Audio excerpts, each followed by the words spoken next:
State of food and nutrition in world report 2025. Short ఫామ్‌లో చూస్తే SOFI report 2025.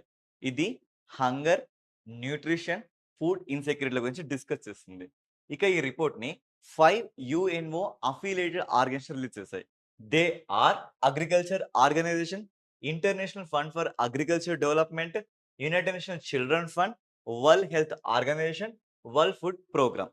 ఇక ఈ రిపోర్ట్ స్టాటిస్టిక్స్ ఏం చెప్తున్నాయంటే 2024లో nearly 720 million people which are almost equal to 8.2% of the world population హంగర్‌ని experience అయ్యాయి. 2.3 బిలియన్ అంటే 230 కోట్ల మంది ఫుడ్ ఇన్‌సెక్యూరిటీని మోడరేట్‌గా గాని, సివియర్‌గా గాని ఫీల్ అవుతున్నారు.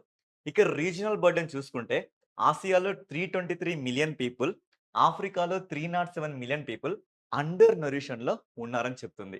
ఇదే ఇండియాలో 55.6% పీపుల్ హెల్తీ డైట్‌ని అఫోర్డ్ చేయలేని సిట్యుయేషన్‌లో ఉన్నారని 2015తో కంపేర్ చేసుకుంటే ఇప్పుడే 96 మిలియన్ పీపుల్ ఇంకా ఎక్కువగా హంగర్‌ని ఎక్స్‌పీరియన్స్ అవుతున్నారనే నిజాల్ని ఈ రిపోర్ట్ మనకు చెప్తుంది. ఇలాంటి మోర్ డేటా కోసం just subscribe, give a like, do comment, share your friends. Thank you.